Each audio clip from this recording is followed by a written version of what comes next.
السلام علیکم every one, کیسے ہیں آپ سب؟ میں امید کرتی ہوں کہ آپ سب خیریت سے ہوں گے اور میری ناول جنت کے پتے کو انجوائے کر رہے ہوں گے۔ واقعی میں یہ بہت اچھا ناول ہے تو لیٹس سٹارٹ۔ اور یہ تصویر جناح سپر کی تھی۔ وہ سر جھکائے جیکٹ کی جیبوں میں ہاتھ ڈالے اس نیم تاریک چبوترے کے پار چلتی جا رہی تھی۔ وہ ایک دم پلٹی اور بھاگتی ہوئی اپنے کمرے میں چلی گئی۔ ہر سو آگ پھیلی تھی، زرد سرخ لپیٹیں کسی اسد کی زبان کی مانند لپک لپک کر اس کی جانب بڑھ رہی تھیں۔ وہ وسعت میں کھڑی تھی، گرمی کی حدت ناقابل برداشت ہو گئی تھی۔ پانی پانی ڈالو میرے اوپر۔ وہ بند تکیے پر آنکھوں سے گردن ادھر ادھر مارتی ایک جھٹکے سے اٹھ بیٹھی۔ وہ لحاف پھینک کر تیزی سے باہر بھاگی۔ رات ہر سو پھیلی تھی، بارش تڑا تڑ برس رہی تھی۔ اس کا پاؤں کسی پتھر سے ٹکرایا تو اسے ٹھوکر لگی۔ وہ گھٹنوں کے بل زمین پر گر گئی، ہتھیلیاں چھل گئیں، گھٹنوں پر بھی خراشیاں آ گئیں۔ اس نے ہتھیلیاں جھاڑتے ہوئے اٹھنا چاہا، کمر میں درد کی شدید لہر اٹھی۔ وہ واپس بیٹھ گئی سڑک کے وسط میں۔ پانی سے اس کا لباس بھیگ چکا تھا، اس کے اندر کی آگ سرد پڑنے لگی تھی۔ لونگ روم کی انگیٹھی میں 2 لکڑیاں جل رہی تھیں۔ اندھیرے کمرے میں آگ اوپر لگے مدھم سے زرد بلب کی روشنی نے عجب فضول پھیلا رکھا تھا۔ آہٹ پر اس نے گردن موڑی۔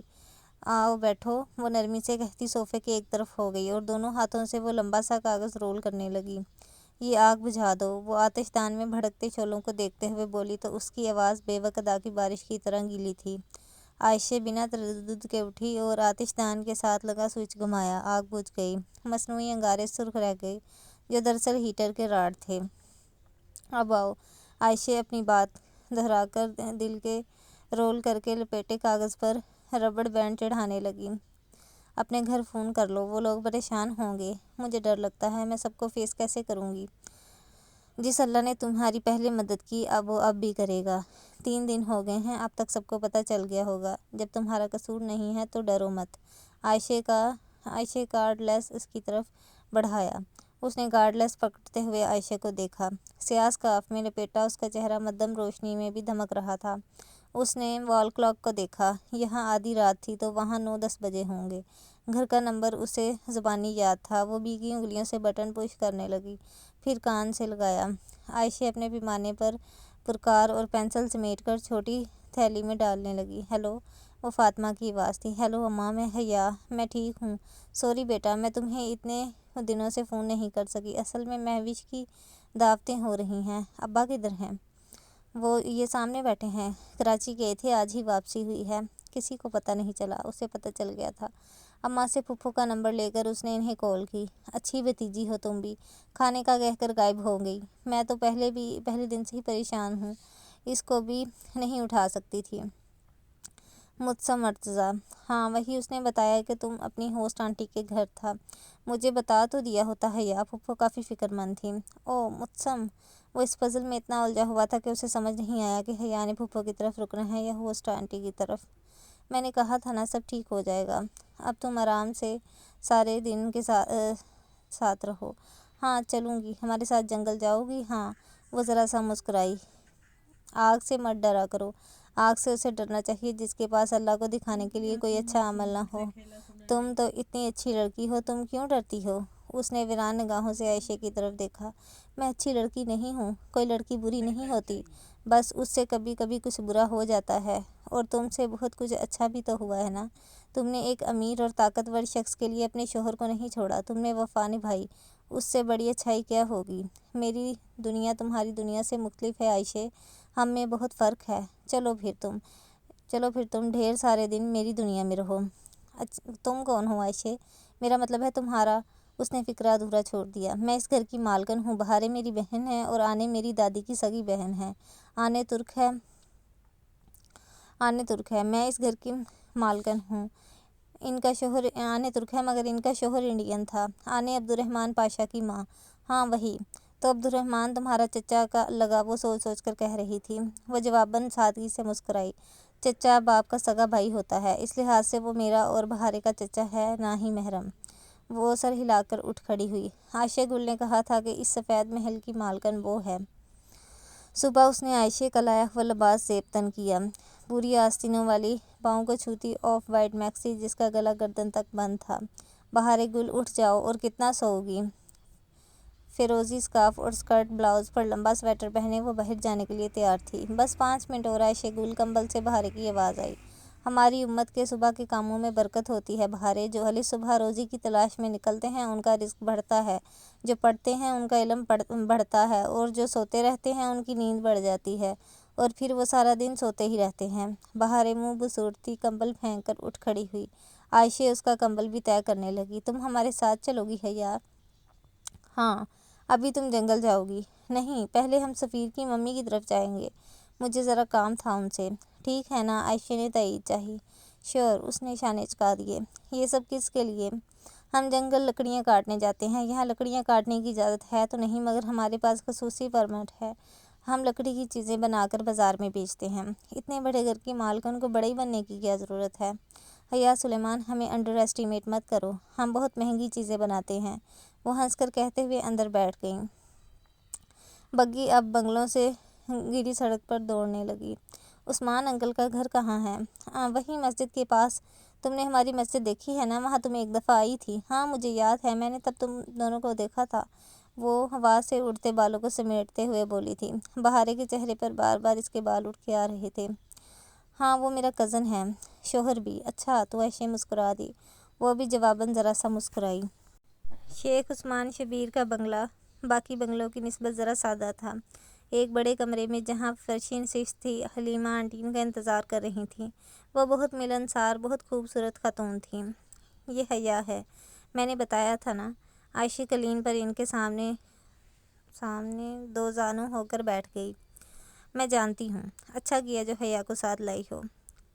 وہ مسکرا کر عائشہ کے ہاتھ کی پشت پر اسپرے کر رہی تھیں۔ حیا جواباً مسکرائی اور بہارے کے قریب بہت دھیمی سی سرگوشی کی۔ یہ کیا کر رہی ہیں؟ آج چاند کی 21ویں تاریخ ہے نا، آج عائشہ اپنا خون نکلوائے گی، ابھی دیکھنا آنٹی اس کے ہاتھ میں بلیڈ سے کٹ لگائیں گی۔ اس نے بے یقینی سے بہارے کو دیکھا، اور پھر قدرے فاصلے پر بیٹھی آنٹی اور عائشہ کو۔ قریباً 10 منٹ بعد عائشہ اٹھی تو اس کے ہاتھ کی پشت پر ایک گول سرخ نشان بنا تھا۔ وہ یک ٹک اس کے ہاتھ کو دیکھے گئی۔ یہ کیا؟ اس نے ناسمجھی سے عائشہ کو دیکھا۔ بہت عرصہ ہو گیا میں نے کپنگ نہیں کروائی تھی، سوچا آج کروا لوں۔ تم نے کبھی کروائی یہ تھراپی؟ اس نے نفی میں سر ہلاتے ہوئے لاشعوری طور پر اپنا ہاتھ پیچھے کر لیا۔ تم کیوں کرواتی ہو یہ؟ میں یہ اس لیے کرواتی ہوں کیونکہ جب رسول صلی اللہ علیہ وسلم معراج پر گئے تھے تو ادھر فرشتوں نے ہماری امت کے لیے جو بہت پرزور تاکید کی تھی کہ وہ کپنگ کروانے کی تھی۔ اللہ نے اس میں بہت سکون رکھا ہے۔ تم آنٹی سے باتیں کرو، تب تک میں بہار باغ سے پھول توڑ لائیں۔ وہ دونوں باہر چلی گئیں۔ تم اچھا محسوس کرو گی، یہ تمہاری اداسی لے جائے گا۔ مجھے نہیں لگتا کہ میری اداسی ان چیزوں سے دور ہو سکتی ہے۔ وہ کیوں؟ میری زندگی بہت پیچیدہ اور مسئلوں سے بھری ہے، اس نے اداسی سے کہتے ہوئے نفی میں سر جھٹکا۔ وہ نہ مرتی تو کل تم خود اسے چھوڑ جاتی۔ بعض چیزیں ہمیں ناگوار لگتی ہیں، مگر وہ ہمارے لیے اچھی ہوتی ہیں۔ مگر میں نے اللہ سے ویسا ہی مانگا تھا جیسی وہ تھی، وہ تمہیں اگلے جہان میں اس کو ویسا ہی واپس کرے گا، اور وہی تم دونوں کے لیے بہتر ہوگا۔ مگر میں اس غم کا کیا کروں جو میرے اندر سلگ رہا ہے؟ غم؟ سر جھکائے الٹے رکھے کپ کو دباتے ہوئے انہوں نے نفی میں گردن ہلائی۔ ہم مرنے والے کے لیے تھوڑی روتے ہیں بچے، مرنے والے کے لیے کوئی بھی نہیں روتا۔ ہم سب تو اپنے نقصان پہ روتے ہیں، ہمارا غم تو بس یہ ہوتا ہے کہ وہ ہمیں اکیلا چھوڑ گیا۔ وہ ڈبڈباتی آنکھوں سے انہیں دیکھے گئی۔ میری زندگی میں اتنے مسئلے کیوں ہیں حلیمہ آنٹی؟ تمہیں لگتا ہے حیا کہ صرف تمہاری زندگی میں مسئلے ہیں، باقی سب خوش و خرم زندگی گزار رہے ہیں؟ نہیں بچے، یہاں تو ہر شخص دکھی ہے، ہر ایک کا دل ٹوٹا ہوا ہے، سب کو کسی ایک چیز کی طلب ہے۔ کسی کو مال چاہیے، کسی کو اولاد، کسی کو صحت تو کسی کو رتبہ، کوئی ایک محبوب شخص یا کوئی ایک محبوب چیز۔ بس یہی ایک مسئلہ ہے ہماری زندگی میں، ہم سب کو ایک شے کی تمنا ہے، وہی ہماری دعاؤں کا موضوع ہوتی ہے، اور وہ ہمیں نہیں مل رہی ہوتی۔ اس نے آنکھیں بند کر لیں۔ وہ اب کپ بنا کر اس گول نشان کے اندر موجود جلد میں نشستر کی سوئی سے کٹ لگا رہی تھیں۔ سفید پھول، شریفوں کا مجرا کی ویڈیو، ارم کے رشتے کے لیے آئے لڑکے کا انہیں پہچان جانا، ولید کی بدتمیزی، ترکی کا ویزا نہ ملنا، پھر یہاں آ کر پھولوں کا سلسلہ، اس کا بے وقت ادا میں قید ہو جانا، پھر اس کا اغوا اور آگ کا وہ بھڑکتا الاؤ۔ اس نے آنکھیں کھول دیں۔ اس کی ہتھیلی کی پشت پہ خون کے ننھے ننھے قطرے نمودار ہو رہے تھے۔ اب بتاؤ، ان مسئلوں کا کیا بنا؟ کیا بنا؟ وہ غائب دماغی سے کپ کو دیکھ رہی تھی۔ اوپر لگا شکر اندر سے خون کھینچ رہا تھا۔ شیشے کا کپ سرخ ہونے لگا تھا۔ میں تمہیں بتاؤں ان مسئلوں کا کیا بنا؟ وہ بے یقینی سے انہیں دیکھ رہی تھی۔ واقعی اس کے سارے مسئلے حل ہو گئے تھے۔ ہر شخص کی زندگی میں ایک ایسا لمحہ ضرور آتا ہے جب وہ تباہی کے دہانے پر کھڑا ہوتا ہے اور اس کے راز کھلنے والے ہوتے ہیں، اور اس وقت جب وہ خوف کے کوہ طور تلے کھڑا کپ کپا رہا ہوتا ہے تو اللہ اسے بچا لیتا ہے۔ یہ اللہ کا احسان ہے، اور اسے اپنا ایک ایک احسان یاد ہے۔ ہم بھول جاتے ہیں، وہ نہیں بھولتا۔ تم اپنے حل ہوئے مسئلوں کے لیے اللہ کا شکر ادا کیا کرو۔ میرا لائف سٹائل بہت مختلف ہے۔ میں ان چیزوں سے خود کو ریلیٹ نہیں کر پاتی۔ لمبی نمازیں، تسبیحات، یہ سب نہیں ہوتا مجھ سے۔ میں زبان پر آئے طنز کو نہیں روک سکتی۔ میں عائشہ گل کی طرح کبھی نہیں بن سکتی۔ میں ان چیزوں سے بہت دور آ گئی ہوں۔ دور ہمیشہ ہم آتے ہیں۔ اللہ وہیں ہے جہاں پہلے تھا۔ فاصلہ ہم پیدا کرتے ہیں اور اس کو مٹانا بھی ہمیں ہی ہوتا ہے۔ حلیمہ آنٹی، کیا میرے سارے مسئلے حل ہو جائیں گے؟ پہلے جس نے حل کیے تھے وہ اب بھی حل کر دے گا۔ حیا، لوگ کہتے ہیں کہ زندگی میں یہ ضروری ہے اور وہ ضروری ہے۔ میں تمہیں بتاؤں، زندگی میں کچھ بھی ضروری نہیں ہوتا۔ نہ مال، نہ اولاد، نہ رتبہ، نہ لوگوں کی محبت۔ بس آپ ہونے چاہیے، اور آپ کا اللہ سے ہر پل بڑھتا تعلق ہونا چاہیے۔ انہوں نے تیل لگا کر اس کا ہاتھ صاف کرایا تھا۔ میں اتنا جلی ہوں آنٹی کہ مجھے لگتا ہے میرا دل ہی مر گیا ہے۔ جلنا تو پڑتا ہے بچے، جلے بغیر کبھی سونا کندن نہیں بنتا۔ یہ بھی ٹھیک ہو جائے گا اور تم بھی ٹھیک ہو جاؤ گی۔ تھینک یو آنٹی، مجھے آپ سے بات کر کے بہت اچھا لگا۔ اس دنیا میں اتفاق کم ہی ہوتے ہیں۔ میرا خیال ہے عثمان کو عبدالرحمن نے ایسا کہا تھا۔ وہ سمجھ کر سر ہلا کر اٹھ کھڑی ہوئی۔ بگی سڑک پر رواں دواں تھی۔ عائشہ اس نے کچھ کہنے کے لیے گردن ان دونوں کی طرف پھیری تو ایک دم ٹھہر گئی۔ بہارے، یہ تم نے کہاں سے لیا؟ یہ مجھے عبدالرحمن نے میری برتھ ڈے پر گفٹ کیا تھا۔ اس میں میرا گفٹ ہے، مگر ابھی یہ مجھ سے کھلا نہیں ہے۔ وہ مایوسی سے بتاتی اس کی سلائڈ پر انگلی پھیر رہی تھی جس میں 5 حروف بنے تھے۔ باکس کے اوپر کی ڈھکن کی سطح یہ انگریزی میں ایک لمبی سی نظم کھدی تھی۔ یہ حیا کا باکس نہیں تھا۔ یہ اس نے کہاں سے لیا؟ ہم سے ہی لیا تھا، عائشہ نے بتایا۔ نہیں، ہم جنگل سے لکڑیاں کاٹ کے یہی پزل باکس تو بناتے ہیں۔ بہت مہنگے بکتے ہیں یہ۔ ان میں 5 لیٹر کوڈ لگتا ہے جس کے بغیر یہ نہیں کھلتے۔ سنو، وہ بہت دیر بعد بولی، تم نے کبھی کوئی ایسا باکس بنایا جس میں 6 حروف کا کوڈ ہو؟ وہ دونوں یکدم چونکی۔ ہاں، میں نے بنایا تھا۔ کس کے لیے؟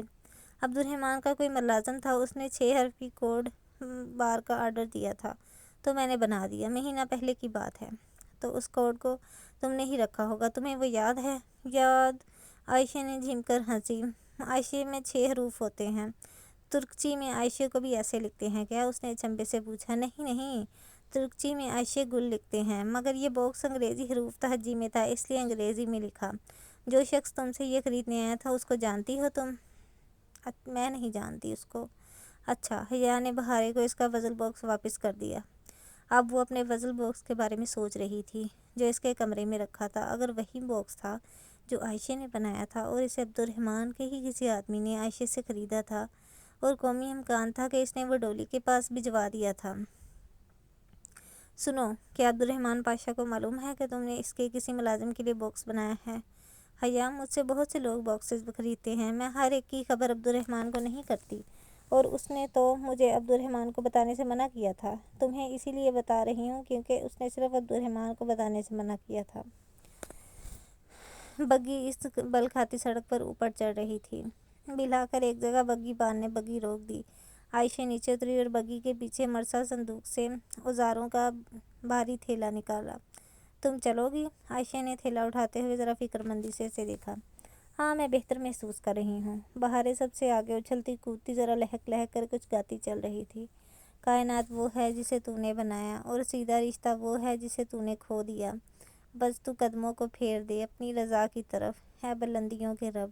وہ ایک عربی گیت گنگناتی ادھر ادھر پودوں پہ ہاتھ مارتی چل رہی تھی۔ عائشہ اس کے عقب میں تھی اور سب سے پیچھے حیا تھی جو اپنی سفید میکسی کو دونوں پہلوؤں سے اٹھائے سہج سہج پتھروں پہ پاؤں رکھ رہی تھی۔ کچھ ایسے درخت بھی تھے جن کو وہ نہیں پہچانتی تھی۔ سرخ اور جامنی پھولوں کی جھاڑیاں بھی جا بجا تھیں۔ جنگل میں کافی آگے جا کر عائشہ کو ایک جگہ رکی۔ وہاں ایک درخت کا کٹا ہوا تنا پڑا تھا۔ اس نے تھیلا زمین پر رکھا اور اندر سے کلہاڑے نکالنے لگی۔ صنوبر کے پتوں کو ہولے ہولے جلا رہی تھی۔ حیا ایک بڑے درخت سے ٹیک لگا کر بیٹھ گئی